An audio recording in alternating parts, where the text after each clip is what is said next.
ಶ್ರೀ ಶಿವಲೀಲಾಮೃತ ಹರ ಹರ ಶಂಕರ ಮೂರನೇ ಅಧ್ಯಾಯ ಗೋಕರ್ಣ ಕ್ಷೇತ್ರ ಮಹಿಮೆ. ಶ್ರೀ ಗಣೇಶಾಯ ನಮಃ.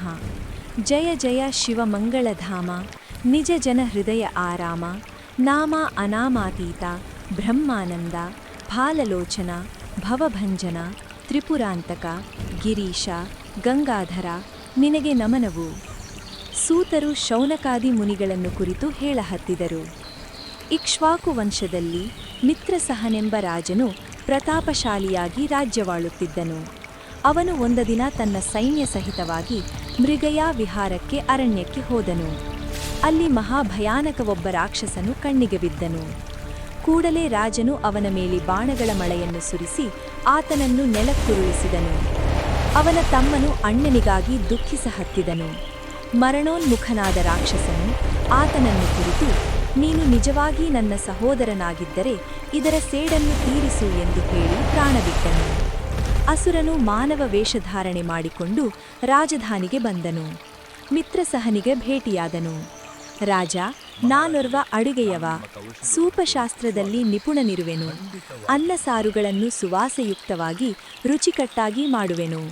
ದೇವತೆಗಳು ಸಹ ನನ್ನ ಅಡಿಗೆಯನ್ನು ಅಪೇಕ್ಷೆ ಪಡುವರು ಎಂದು ಹೇಳಿದನು. ರಾಜನು ಅವನಿಗೆ ಅಡಿಗೆಯ ಮನೆಯಲ್ಲಿ ಮುಖ್ಯಾಧಿಕಾರಿಯನ್ನಾಗಿ ನೇಮಿಸಿದನು. ಒಂದು ದಿನ ಪಿತೃತಿಥಿಯೂ ಬಂದಿತು. ರಾಜನು ವಸಿಷ್ಠ ಋಷಿಗಳನ್ನು ಆಮಂತ್ರಿಸಿದನು. ರಾಕ್ಷಸನು ಊಟದಲ್ಲಿ ಕಪಟ ರೂಪದಿಂದ ನರಮಾಂಸವನ್ನು ಕುಡಿಸಿ ತಂದು ಹಾಕಿದನು. ತ್ರಿಕಾಲಜ್ಞಾನಿಯಾದ ವಸಿಷ್ಠ ಮುನಿಗಳು ಕಪಟತನವನ್ನು ತಿಳಿದು ಮಿತ್ರಸಹ ರಾಜನಿಗೆ ಶಾಪ ಕೊಟ್ಟರು. ಹೇ ರಾಜನೇ, ನಾನು ಬ್ರಾಹ್ಮಣನು, ನನಗೆ ನರಮಾಂಸವನ್ನು ಹೇಗೆ ತಂದು ಹಾಕಿಸಿದಿ? ಹೇ ಪಾಪಿಯೇ, ನೀನು ಏನೂ ಆಹಾರ ದೊರೆಯದ ವನದಲ್ಲಿ ರಾಕ್ಷಸನಾಡಿ ಸಂಚರಿಸುವಂಥವನಾಗು. ಆ ಮಾತಿಗೆ ರಾಜನು, ನಾನು ಯಾವ ವಿಷಯವನ್ನೂ ಅರಿಯನು, ಅಡಿಗೆಯವನನ್ನು ಕರೆದು ಕೇಳುತ್ತೇನೆ ಎಂದು ಅನ್ನುವಷ್ಟರಲ್ಲಿ ಅಸುರನು ಗುಪ್ತರೂಪದಿಂದ ವನಕ್ಕೆ ಓಡಿಹೋದನು. ರಾಜನು ಅತ್ಯಂತ ಸಿಟ್ಟಿಗೆದ್ದು ನುಡಿದನು, ನೀವು ನನಗೆ ಏಕೆ ಶಾಪ ಕೊಟ್ಟಿರಿ? ನಾನು ನಿರಪರಾಧಿಯು. ನಾನು ನಿಮಗೆ ತಿರುಗಿ ಶಾಪ ಕೊಡುವೆನು. ಹೀಗೆಂದು ನೀರನ್ನು ಕೈಯಲ್ಲಿ ತೆಗೆದುಕೊಂಡನು.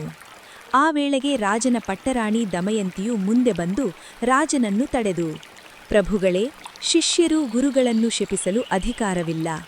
ಗುರುಗಳಿಗೆ ಶಾಪವಿತ್ತರೆ ಕಲ್ಪಕೋಟಿ ವರುಷ ನರಕ ಭೋಗಿಸಬೇಕಾಗುತ್ತದೆ ಎಂದು ನುಡಿಯಲು ರಾಜನು ಆ ಮಾತಿಗೆ ಸಮ್ಮತಿಯಿತ್ತನು. ಇನ್ನು ಈ ನೀರನ್ನು ಭೂಮಿಯ ಮೇಲೆ ಚೆಲ್ಲಿದರೆ ಅದು ದಗ್ಧವಾಗುವುದು ಎಂದು ವಿಚಾರಿಸಿ ಕಲ್ಮಷಪಾದರಾಜನು ಆ ನೀರನ್ನು ತನ್ನ ಪಾದಗಳ ಮೇಲೆ ಚೆಲ್ಲಿಕೊಂಡನು. ಅದರಿಂದ ಅವನ ಮೊಣಕಾಲಿನ ತನಕ ಪಾದಗಳು ಕೃಷ್ಣವರ್ಣವಾದವು.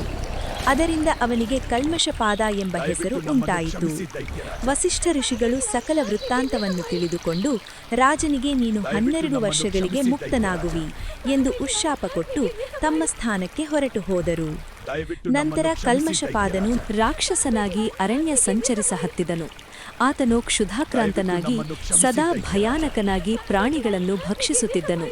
ಒಂದು ದಿನ ಆತನು ವನದಲ್ಲಿ ಹೀಗೆ ಸಂಚರಿಸುತ್ತಿರುವಾಗ ತರುಣ ಬ್ರಾಹ್ಮಣ ದಂಪತಿಗಳು ಆತನ ಎದುರಿಗೆ ಕಂಡರು. ಕೂಡಲೇ ರಾಕ್ಷಸನು ಬ್ರಾಹ್ಮಣನನ್ನು ಹಿಡಿದು ತಿನ್ನಲು ಸಿದ್ಧನಾದನು. ಆಗ ಬ್ರಾಹ್ಮಣ ಪತ್ನಿಯು ಅತಿ ಕರುಣೆಯಿಂದ, ಹೇ ರಾಕ್ಷಸನೇ, ನೀನು ಪುಣ್ಯವಂತನಾದ ಮಿತ್ರಸಹ ರಾಜನಿರುವೆ. ನೀನು ಗೋ ಬ್ರಾಹ್ಮಣ ಪ್ರತಿಪಾಲಕನಿರುವೆ. ಕಾರಣ ನನ್ನ ಪತಿಯನ್ನು ಕೊಲ್ಲಬೇಡ ಎಂದು ಬೇಡಿಕೊಂಡಳು. ಆತನ ಪಾದಗಳಿಗೆ ಎರಗಿದಳು. ಕರುಣೆ ತೋರೆಂದು ಕಳವಳದಿಂದ ನುಡಿದಳು. ಆದರೆ ರಾಕ್ಷಸನು ವಿವೇಕಹೀನನಾದುದರಿಂದ ಹಿಂದೂ ಮುಂದಿನ ವಿಚಾರವಿಲ್ಲದೆ ನಿರ್ದಯದಿಂದ ಆ ಬ್ರಾಹ್ಮಣನನ್ನು ಕರಕರ ಹಲ್ಲಿನಿಂದ ಕಡಿದು ತಿಂದುಬಿಟ್ಟನು. ಎಲುಬುಗಳನ್ನು ಅವಳ ಮುಂದೆ ಬಿಸುಕಿದನು. ಆಗ ಅವಳು ಅತಿ ದುಃಖದಿಂದ ಕೂಡಿದವಳಾಗಿ ಅಸ್ಥಿಗಳನ್ನು ಕೂಡಿಸಿ ಅಗ್ನಿಯಲ್ಲಿ ಇಟ್ಟು ಸಹಗಮನ ಮಾಡಲು ಹೊರಟಳು. ಆಗ ಅವಳ ಮುಖದಿಂದ, ಹೇ ರಾಜ, ನೀನು ನನಗೆ ಪತಿ ಸುಖವು ದೊರೆಯದಂತೆ ಮಾಡಿದಿ. ಅದರಿಂದ ನನಗೆ ಇನ್ನು ಮುಂದೆ ಸತಿಯ ಸುಖವು ಹೇಗೆ ದೊರೆಯುವುದು? ನಿನಗೆ ಪತ್ನಿಯನ್ನು ಕೂಡಿದ ಕ್ಷಣಕ್ಕೆ ಮರಣವನ್ನು ಹೊಂದುವಿ ಎಂಬ ವಾಕ್ಯಗಳು ಹೊರಬಿದ್ದವು. ಹೃದಯಾಕಾಶದಿಂದ ಹೊರಟ ಅಶುಭ ವಾಕ್ಯಗಳೇ ಶಾಪಪ್ರದವಾಗುವವು, ಹಾಗೂ ಶುಭ ವಾಕ್ಯಗಳೇ ವರರೂಪವಾಗುವವು. ಬ್ರಾಹ್ಮಣ ಪತ್ನಿಯು ಅಗ್ನಿ ಪ್ರವೇಶ ಮಾಡಿದಳು. ಈ ರೀತಿ ರಾಜನಿಗೆ ಅಕಾರಣವಾಗಿ ಕಷ್ಟದಲ್ಲಿ ಇನ್ನೊಂದು ಶಾಪವೂ ಕೂಡ ಕೂಡಿಕೊಂಡಿತು. ಒಂದು ಪಾಪ ಕಾರ್ಯದಿಂದ ಮತ್ತೊಂದು ಪಾಪವು, ಒಂದು ಪುಣ್ಯ ಕಾರ್ಯದಿಂದ ಮತ್ತೊಂದು ಪುಣ್ಯ ಕಾರ್ಯವು ಜೊತೆಗೂಡಿ ಫಲಿಸುವವು.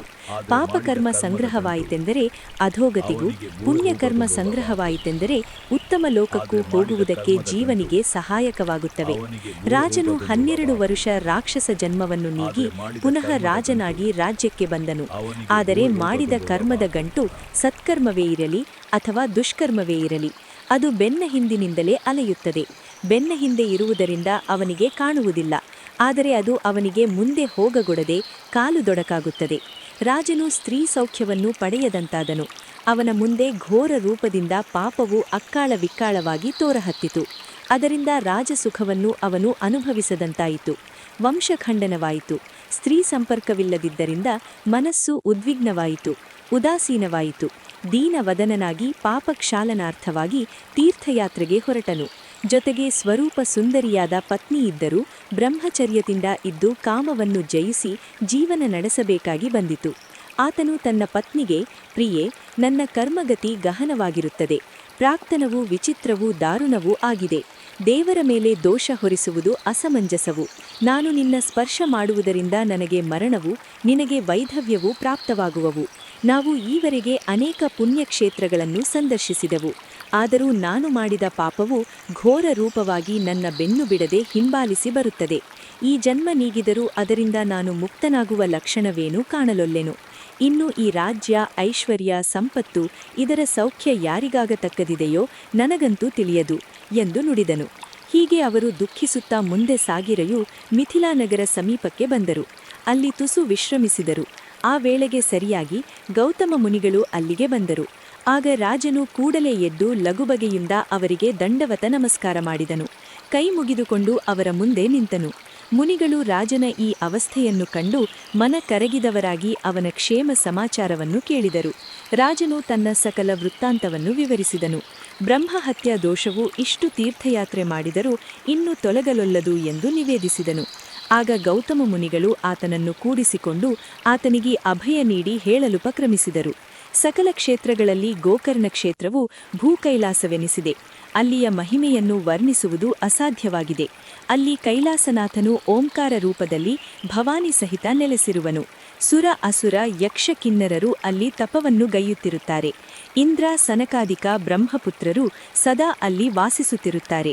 ಜಮದಗ್ನಿ, ವಸಿಷ್ಠ, ಭೃಗು ಮುಂತಾದ ಮಹರ್ಷಿಗಳು ಗೋಕರ್ಣ ಕ್ಷೇತ್ರದಲ್ಲಿ ಸದಾ ನೆಲೆಸಿರುತ್ತಾರೆ. ನಾರದ, ತುಂಬರು ಅಲ್ಲಿ ಶಿವಲೀಲೆಯನ್ನು ಗಾಯನ ಮಾಡುತ್ತಿರುತ್ತಾರೆ. ಬ್ರಹ್ಮ, ವಿಷ್ಣು, ಇಂದ್ರ, ಚಂದ್ರ, ಸೂರ್ಯ ಮುಂತಾದವರು ಪೂರ್ವದ್ವಾರದಲ್ಲಿ ನಿಂತು ಭಕ್ತಿಪೂರ್ವಕವಾಗಿ ಮಹಾಬಲೇಶ್ವರ ಆರಾಧನೆ ಮಾಡುತ್ತಿರುತ್ತಾರೆ. ಅಗ್ನಿ, ಯಮ, ಚಿತ್ರಗುಪ್ತ, ಏಕಾದಶ ರುದ್ರರು, ಪಿತೃದೇವತೆಗಳು ಸಂತೋಷದಿಂದ ದಕ್ಷಿಣ ದ್ವಾರದಲ್ಲಿ ಹೋಗಿ ನೆಲೆಸಿರುವರು. ವರುಣ, ನರ್ಮದಾ, ತಾಪಿ, ಸಿಂಧೂ ನದಿಗಳು ಪಶ್ಚಿಮ ದ್ವಾರದಲ್ಲಿ ಹೋಗಿ ನಿಂತಿರುವವು. ಕುಬೇರ, ವಾಯು, ಭದ್ರಕಾಳಿ ಇತ್ಯಾದಿ ಉತ್ತರ ದ್ವಾರದಲ್ಲಿ ನೆಲೆಸಿರುವರು. ಅಲ್ಲಿಯ ಜಲಾಶಯಗಳೆಲ್ಲ ತೀರ್ಥಗಳು, ಅಲ್ಲಿಯ ಶಿಲೆಗಳೆಲ್ಲ ಲಿಂಗಗಳು ಆಗಿರುವವು. ಇದಕ್ಕೆ ಸರಿಯಾದ ಕ್ಷೇತ್ರವು ಇನ್ನೊಂದಿಲ್ಲ. ಕಾರಣ, ನಾನು ಸದಾ ಅಲ್ಲಿಯೇ ವಾಸಿಸುತ್ತೇನೆ. ನಾನೀಗ ಅಲ್ಲಿಂದಲೇ ಬಂದೆ. ಅಷ್ಟಸಿದ್ಧಿಗಳು, ನವನಿಧಿಗಳು ಪಿನಾಕಪಾಣಿಯನ್ನು ಅಖಂಡ ಆರಾಧಿಸುತ್ತವೆ. ಬೇರೆ ಕ್ಷೇತ್ರಗಳಲ್ಲಿ ಎಷ್ಟೋ ವರುಷ ಮಾಡಿದ ತಪದ ಫಲವು ಗೋಕರ್ಣ ಕ್ಷೇತ್ರದಲ್ಲಿ 1 ದಿವಸ ಮಾಡಿದರೆ ಬರುತ್ತದೆ. ಅಮಾವಾಸ್ಯೆ, ಸಂಕ್ರಾಂತಿ, ಸೋಮವಾರ, ಪ್ರದೋಷ, ಪರ್ವಕಾಲಗಳಲ್ಲಿ ಸಮುದ್ರ ಸ್ನಾನ ಮಾಡುವುದರಿಂದ ಸಕಲ ಮನಕ್ಕಾಮನೆಗಳು ಪೂರ್ಣವಾಗುತ್ತವೆ. ರಾವಣ, ಕುಂಭಕರ್ಣ, ವಿಭೀಷಣ ಇವರು ಸಹ ಪೂರ್ವದಲ್ಲಿ ಅಲ್ಲೇ ತಪಸ್ಸನ್ನು ಆಚರಿಸಿದರು. ಈ ನಿರ್ವಾಳಲಿಂಗ ರಾವಣನು ಕೈಲಾಸದಿಂದ ತಂದನು. ಗಣೇಶನು ಅದನ್ನು ಸ್ಥಾಪಿಸಿದನು. ಹೀಗೆನ್ನಲು ಋಷಿಗಳಿಗೆ ಸೂತರು ಅದರ ಸುರಸ ಕಥೆಯನ್ನು ವಿವರಿಸಹತ್ತಿದಳು. ರಾವಣನ ತಾಯಿಯಾದ ಕೈಕಸಿಯು ನಿತ್ಯಲಿಂಗ ಪೂಜೆಯಿಲ್ಲದೆ ನೀರನ್ನು ಸಹ ಕುಡಿಯುತ್ತಿರಲಿಲ್ಲ. ಪಂಚಧಾನ್ಯಗಳ ಹಿಟ್ಟನ್ನು ಮಾಡಿ ಲಿಂಗ ಮಾಡುತ್ತಿದ್ದಳು. ರಾವಣನಿಗೆ ಕಲ್ಯಾಣವೂ ಜಯವೂ ಆಗಲೆಂದು ಪ್ರಾರ್ಥಿಸುತ್ತಿದ್ದಳು. ಇಂದ್ರನು ಆ ಲಿಂಗವನ್ನು ಒಯ್ದು ಸಮುದ್ರದಲ್ಲಿ ಒಗೆದನು. ಅದರಿಂದ ಅವಳು ಉಪವಾಸ ಮಾಡಲಾರಂಭಿಸಿದಳು. ಆಗ ರಾವಣನು ಅವಳಿಗೆ, ಹೇ ಮಾತೆಯೇ, ನಿನಗೆ ಕೈಲಾಸದಿಂದಲೇ ಶಿವನ ಆತ್ಮಲಿಂಗವನ್ನೇ ತಂದುಕೊಡುವೆನು ಎಂದು ಹೇಳಿ ಆತನು ದಾರುಣವಾದ ತಪವನ್ನು ಆಚರಿಸಿದನು. ರಾವಣನು ತನ್ನ ಶಿರವನ್ನೇ ಕಡಿದು ಸ್ವಹಸ್ತದಿಂದ ಶಿರಗಳಿಂದ ತಂತಿಯನ್ನು ಮಾಡಿ ಶಾಸ್ತ್ರೋಕ್ತವಾಗಿ ಸ್ವರಯುಕ್ತವಾಗಿ ಗಾಯನ ಮಾಡಿದನು. ಅದರಿಂದ ಉಮಾನಾಥನು ಪರಮ ಸಂತೋಷ ಹೊಂದಿದನು. ಆತನು ಪ್ರಸನ್ನನಾಗಿ ಇಚ್ಛಿತ ವರವನ್ನು ಬೇಡಲು ಹೇಳಿದನು. ಆಗ ರಾವಣನು ಆತ್ಮಲಿಂಗವನ್ನು ಕೊಡಲು ಭಿನ್ನವಿಸಿದನು. ಉದಾರ ಚಕ್ರವರ್ತಿಯಾದ ಶಿವನು ಕೋಟಿ ಸೂರ್ಯಪ್ರಭೆಗೆ ಸಮಾನವಾದ ಲಿಂಗವನ್ನು ತನ್ನ ಹೃದಯದಿಂದ ತೆಗೆದು ರಾವಣನ ಕೈಗೆ ಇತ್ತನು. ಅದು ಬ್ರಹ್ಮಾದಿಕರಿಗೆ ಅತ್ಯಕ್ಕದವಾಯಿತು. ಮುನಿಜನರಿಗೆ ಅದೇ ಧ್ಯೇಯ ಧ್ಯಾನವು. ಅದು ತ್ರಿಗುಣಾತೀತ ಪರಬ್ರಹ್ಮವು. ರಾವಣನು ಲಿಂಗವನ್ನು ಕೈಯಲ್ಲಿ ಎತ್ತಿಕೊಂಡನು. ಆತನಿಗೆ ದುರ್ಬುದ್ಧಿಯೂ ಉತ್ಪನ್ನವಾಯಿತು. ಆತನು ಶಿವನನ್ನು ಕುರಿತು, ಹೇ ಸಚ್ಚಿದಾನಂದ, ಪೂರ್ಣಬ್ರಹ್ಮ, ತ್ರಿಭುವನ ಸುಂದರಿಯಾದ ಲಲನೆಯನ್ನು ಕೊಡು ಎಂದನು. ಆಗ ಶಿವನು, ಬ್ರಹ್ಮನೂ ಸಹ ಪಾರ್ವತಿಯಂತಹ ಸುಂದರ ಸ್ತ್ರೀಯನ್ನು ನಿರ್ಮಿಸುವುದು ಸಾಧ್ಯವಿಲ್ಲ. ಬೇಕಾದರೆ ಪಾರ್ವತಿಯನ್ನೇ ತೆಗೆದುಕೊಂಡು ಹೋಗು ಎಂದನು. ಕೂಡಲೇ ರಾವಣನು ಸ್ಕಂದಜನನಿಯನ್ನು ಹೆದಲ ಮೇಲಿಟ್ಟುಕೊಂಡು ಕೈಯಲ್ಲಿ ಲಿಂಗವನ್ನು ಹಿಡಿದುಕೊಂಡು ದಕ್ಷಿಣಕ್ಕೆ ಹೊರಟನು. ಆಗ ಗಜಾನನ, ಸ್ಕಂದ, ಖಂಡಿತ, ನಂದಿಕೇಶ್ವರ ಇತ್ಯಾದಿ ಎಲ್ಲಾ ದೇವತೆಗಳು ತಳಮಳಿಸಹತ್ತಿದರು. ಹೇ ಶಿವನೇ, ಇದು ಏನು ನಿನ್ನ ಉದಾರತನವು? ಭವಾನಿಯನ್ನು ಕೊಟ್ಟು ಕುಳಿತೆಯಲ್ಲ ಎಂದು ಉದ್ಗಾರ ತೆಗೆದರು. ಇತ್ತ ಭವಾನಿಯು, ಜಗದ್ರೋ, ಜನಾರ್ದನ, ಶ್ರೀಧರ, ನನ್ನನ್ನು ರಕ್ಷಿಸು ಎಂದು ಪ್ರಾರ್ಥಿಸಿದಳು. ಕೂಡಲೇ ಸರ್ವೇಶ್ವರನು ವಿಪ್ರರೂಪದಿಂದ ರಾವಣನ ಎದುರಿನಲ್ಲಿ ಪ್ರಕಟವಾಗಿ, ಹೇ ದಶಮುಖ, ಇಂತಹ ಸ್ತ್ರೀಯನ್ನು ಎಲ್ಲಿ ದೊರಕಿಸಿದಿ? ಕೆಳಗಿಳಿಸಿ ನೋಡು ಎಂದನು. ರಾವಣನು ಅವಳನ್ನು ಕೆಳಗಿಳಿಸಿ ನೋಡುತ್ತಾನೆ. ವೃದ್ಧಳು, ಕುರೂಪಿಯೂ ದಂತಹೀನಳೂ ಆಗಿದ್ದಳು. ಆಗ ಅವನು ಅವಳನ್ನು ಅಲ್ಲಿಯೇ ಬಿಟ್ಟನು. ಆಗ ರಮಾರಮಣನು ಅವಳನ್ನು ಅಲ್ಲಿಯೇ ಸ್ಥಾಪಿಸಿದನು. ಅವಳೇ ಭದ್ರಕಾಳಿಯು. ರಾವಣನು ಹಾಗೆಯೇ ಮುಂದೆ ಸಾಗಿದನು. ರಾವಣನಿಗೆ ಲಘುಶಂಕೆಗೆ ಅವಸರವಾಯಿತು. ಈಶ್ವರನು ಭೂಮಿಯ ಮೇಲೆ ಲಿಂಗ ಇಡಕೂಡದು ಎಂದು ಮೊದಲೇ ಸೂಚಿಸಿದ್ದನು. ದೇವತೆಗಳು ಗಣಪತಿಯ ಸ್ತವನ ಮಾಡಿದರು. ಕೂಡಲೇ ಗಣಪತಿಯು ಲಂಕಾನಾಥನ ಮುಂದೆ ಗೋಪಾಲಕನಾಗಿ ನಿಂತನು. ರಾವಣನು ಲಿಂಗವನ್ನು ಹಿಡಿ ಎಂದು ನುಡಿದನು. ಆಗ ಬಾಲವೇಷದ ವಟುವು, ಹೇ ಲಂಕಾಪತಿ, ನನ್ನ ಆಕಳುಗಳು ಅಡವಿಯಲ್ಲಿ ಸಂಚರಿಸುತ್ತಿರುವವು. ನಿನ್ನ ಮೂತ್ರ ವಿಸರ್ಜನೆಗೆ ವೇಳೆ ಹತ್ತುವುದು. ಆದರೂ ನಾನು ನಿನ್ನನ್ನು 3 ಸಾರಿ ಕೂಡುವೆನು. ನೀನು ಬರದಿದ್ದರೆ ನಾನು ಭೂಮಿಯ ಮೇಲೆ ಇಟ್ಟು ಹೊರಟು ಹೋಗುವೆನು ಎಂದು ನುಡಿದನು. ಆ ಮಾತಿಗೆ ರಾವಣನು ಒಪ್ಪಿದನು. ಲಿಂಗವನ್ನು ಗಣಪತಿಯ ಕೈಯಲ್ಲಿ ಕೊಟ್ಟನು. ರಾವಣನು ತುಸದೂರದಲ್ಲಿ ಹೋಗಿ ಏಕಾಂತ ಸ್ಥಳದಲ್ಲಿ ಲಘುಶಂಕೆಗೆ ಕುಳಿತನು. ಆಗ ಕ್ಷಣಕಾಲ ತಡೆದು ಗಜಾನನನು, ನನ್ನ ಆಕಳು ದೂರ ಹೋದವು, ಬೇಗ ಬಾ ಎಂದು ಒದರಿದನು. ರಾವಣನು ಮಾತನಾಡದೆ ತಡೆಯಲು ಸಂಜ್ಞೆ ಮಾಡಿದನು. ಇನ್ನೊಂದು ಘಳಿಗೆ ತಡೆದು ಗಜಾನನನು ಮತ್ತೆ ರಾವಣನನ್ನು ಕೂಗಿ ಕರೆದನು. ರಾವಣನು ಎದ್ದು ಬರಲಿಲ್ಲ. ಆತನ ಮೂತ್ರ ವಿಸರ್ಜನೆಯು ಇನ್ನೂ ಪೂರ್ಣವಾಗಿರಲಿಲ್ಲ. ಪುನಃ ಏಕದಂತನು, ನಿನ್ನ ಲಿಂಗವನ್ನು ನೀನು ನೋಡಿಕೋ ಎಂದು ಹೇಳಿ ಭೂಮಿಯ ಮೇಲೆ ಲಿಂಗವನ್ನು ಸ್ಥಾಪಿಸಿದನು. ಆ ದಿವ್ಯಲಿಂಗವು ಪೃಥ್ವಿಯ ಕೂಡ ಅಭಂಗವಾಯಿತು. ರಾವಣನು ಧಾವಿಸಿ ಬಂದನು. ಕ್ರೋಧ ಸಂತಪ್ತನಾಗಿ ಮಹಾಬಲವನ್ನು ಹಾಕಿ ಲಿಂಗವನ್ನು ಭೂಮಿಯಿಂದ ಕಿತ್ತಲು ಪ್ರಯತ್ನಿಸಿದನು. ಆದರೆ ಲಿಂಗವು ಭೂಮಿಯಿಂದ ಹೊರಗೆ ಬರಲಿಲ್ಲ. ಆದರೆ ಅದು ಆಕಳು ಕಿವಿಯ ಆಕಾರ ಹೊಂದಿತು. ಕಾರಣ ಗೋಕರ್ಣವೆಂಬ ಹೆಸರು ಬಂದಿದೆ. ಗಜಾನನನು ಅಲ್ಲಿಯೇ ಗುಪ್ತನಾದನು. ರಾವಣನು ಆಗ ಅಲ್ಲಿಯೇ ಲಿಂಗಪೂಜೆಯನ್ನು ಮಾಡಿದನು. ಗೋಕರ್ಣ ಮಹಾಬಲೇಶ್ವರ ಎಂಬ ನಾಮವು ಆ ಲಿಂಗಕ್ಕೆ ಪ್ರಾಪ್ತವಾಯಿತು. ಮುಂದೆ ರಾವಣನು ಅಲ್ಲಿಯೇ ತಪವನ್ನಾಚರಿಸಿದನು. ಆ ಬಲದಿಂದ ದೇವತೆಗಳನ್ನು ಗೆದ್ದನು. ಸಕಲ ಐಶ್ವರ್ಯವನ್ನು ದೊರಕಿಸಿದನು. ಮಾಯಾಸುರನು ತನ್ನ ಸುಂದರ ಕನ್ಯೆಯಾದ ಮಂಡೋದರಿಯನ್ನು ಕನ್ಯಾದಾನ ಮಾಡಿಕೊಟ್ಟನು. ರಾಜೋತ್ತಮನೆ, ಹೀಗೆ ಗೋಕರ್ಣದ ಮಹಿಮೆಯು ಅತಿ ದೊಡ್ಡದಾಗಿದೆ. ಮಿಥಿಲೇಶ್ವರನ ಯಾಗ ನಿಮಿತ್ತವಾಗಿ ನಾವು ತ್ವರೆಯಿಂದ ಬರುತ್ತಿರುವಾಗ ಅದ್ಭುತವಾದ ಸಂಗತಿಯು ವರ್ತಿಸಿತು. ಆ ಕಥೆಯನ್ನು ನಿನಗಾಗಿ ಹೇಳುವೆನು, ಕೇಳು. ನಾವೆಲ್ಲರೂ ಒಂದು ಆಲದ ಮರದ ಕೆಳಗೆ ಕುಳಿತಿದ್ದೆವು. ಆಗ ಅಮಂಗಳ, ಅಪವಿತ್ರ, ಚಾಂಡಾಲಿನಿಯನ್ನು ಕಂಡೆವು. ಅವಳು ಸರ್ವರೋಗ ವೇಷ್ಟಿತಳಾಗಿದ್ದಳು. ಜನ್ಮಾಂಧಳು, ಕುಷ್ಟಿಯೂ ಇದ್ದಳು. ಸರ್ವಾಂಗದಿಂದ ಕೀವು, ರಕ್ತ ಸೋರುತ್ತಿತ್ತು. ಅವಳ ಮರಣಕಾಲವು ಸಮೀಪಿಸಿತು. ನಾವು ಮೇಲೆ ನೋಡುವಷ್ಟರಲ್ಲಿ ಶಿವದೂತರು ಬಂದು ದಿವ್ಯ ವಿಮಾನದಲ್ಲಿ ಅವಳನ್ನು ಕೂಡರಿಸಿಕೊಂಡು ಹೊರಟರು. ಆಗ ನಾವು ಶಿವದೂತರನ್ನು ವಿಚಾರಿಸಿದೆವು, ಇಂತಹ ಪಾಪಿಣಿಯನ್ನು ವಿಮಾನದಲ್ಲಿ ಹೇಗೆ ಕೂಡರಿಸಿಕೊಂಡು ಹೋಗುತ್ತಿರುವಿರಿ ಎಂದು ಕೇಳಿದೆವು. ಆಗ ಅವರು ಹೇಳಹತ್ತಿದರು, ಹೇ ಮುನಿಯೇ, ಪೂರ್ವಜನ್ಮದಲ್ಲಿ ಇವಳು ಕೇಕೆಯ ನಾಮದ ಬ್ರಾಹ್ಮಣ ಪುತ್ರಿ ಸುಮಿತ್ರಾ ಎಂಬವಳಾಗಿದ್ದಳು. ಬಾಲ್ಯದಲ್ಲಿಯೇ ಇವಳು ವಿಧವೆಯಾದಳು. ಇವಳು ಪರಮಸುಂದರಿಯಾಗಿದ್ದಳು. ತಾರುಣ್ಯ ಮದದಿಂದ ಸ್ವಧರ್ಮವನ್ನು ತ್ಯಜಿಸಿದಳು. ಜಾರಕರ್ಮವನ್ನು ಆಚರಿಸಹತ್ತಿದಳು. ಜನರು ನಿಂದೆ ಮಾಡಹತ್ತಿದರು. ತಂದೆಯು ಅವಳನ್ನು ಮನೆ ಬಿಟ್ಟು ಹೊರಗೆ ಹಾಕಿದನು. ಆಗ ಅವಳು ಶ್ರೀಮಂತ ಶೂದ್ರನೊಬ್ಬನ ಮನೆ ಸೇರಿದಳು. ಮದ್ಯ ಮಾಂಸ ಸೇವಿಸಹತ್ತಿದಳು. ಒಂದು ದಿನ ಮದ್ಯಡ ನಿಶೆಯಲ್ಲಿ ಕುರಿಯೆಂದು ಆಕಳ ಕರುವನ್ನೇ ಕೊಂದು ಭಕ್ಷಿಸಿದಳು. ಶುದ್ಧಿ ಬಂದ ಮೇಲೆ ಶಿವ ಎಂದು ನುಡಿದಳು. ವ್ಯಾಘ್ರವು ಗೋವತ್ಸವನ್ನು ತಿಂದಿತೆಂದು ಜನರಲ್ಲಿ ಪ್ರಕಟಗೊಳಿಸಿದಳು. ಅವಳಿಗೆ ಮರಣವು ಪ್ರಾಪ್ತವಾಯಿತು. ಯಮದೂತರು ಅವಳನ್ನು ಹೊಡೆಯುತ್ತಾ ಕುಂಭೀಪಾಕ ನರಕದಲ್ಲಿ ಒಯ್ದು ಒಗೆದರು. ನಾನಾ ಯಾತನೆಗಳನ್ನು ಅನುಭವಿಸಲು ಹಚ್ಚಿದರು.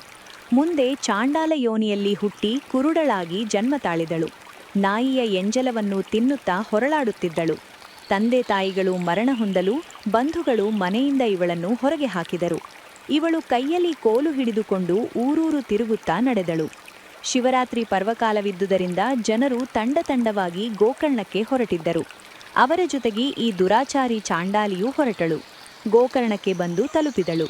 ಭದ್ರಕಾಳಿ ದೇವಿಯ ಗುಡಿಯ ಹತ್ತಿರ ಬಂದು ಕುಳಿತಳು. ನಾನು ಬಹಳ ಪಾಪಿ ಇರುವೆ, ಅನ್ನ ನೀಡಿರೆಂದು ಬೇಡಿಕೊಳ್ಳುವಳು. ಕೈಯನ್ನು ಮುಂದೆ ಚಾಚುವಳು. ಭಕ್ತಜನರು ಅಂದು ಉಪವಾಸವಿದ್ದುದರಿಂದ ಕೈಯಲ್ಲಿ ಬೇಲಪತ್ರಿಯನ್ನು ಚೆಲ್ಲುತ್ತಿದ್ದರು. ಅವಳು ಅದನ್ನು ಮೂಸಿ ನೋಡಿ ತಿನ್ನುವ ಪದಾರ್ಥವಲ್ಲವೆಂದು ತಿಳಿದು ಬಿಸಿ ಒಗೆಯುತ್ತಿದ್ದಳು. ಅದು ಹತ್ತಿರವಿದ್ದ ಶಿವಲಿಂಗವೊಂದರ ಮೇಲೆ ಹೋಗಿ ಬೀಳುತ್ತಿತ್ತು. ಶಿವಭಕ್ತರ ಜೊತೆಗೆ ಜಾಗರಣೆಯೂ ಉಪವಾಸವೂ ಘಟಿಸಿತು.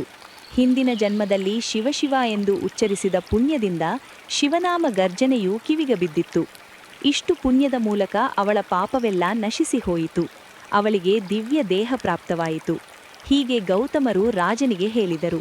ರಾಜನು ತೀವ್ರ ಗೋಕರ್ಣ ಕ್ಷೇತ್ರಕ್ಕೆ ಹೋಗಿ ತಾನು ಬ್ರಹ್ಮಹತ್ಯಾ ಪಾಪದಿಂದ ಮುಕ್ತವಾಗಿ ಸುಖಿಯಾದನು. ಕೊನೆಗೆ ಮಿತ್ರಸಹಾರಾಜನು ಸಾರೂಪತಾ ಮುಕ್ತಿಯನ್ನು ಹೊಂದಿ ಶಿವರೂಪದಲ್ಲಿ ಐಕ್ಯವಾದನು.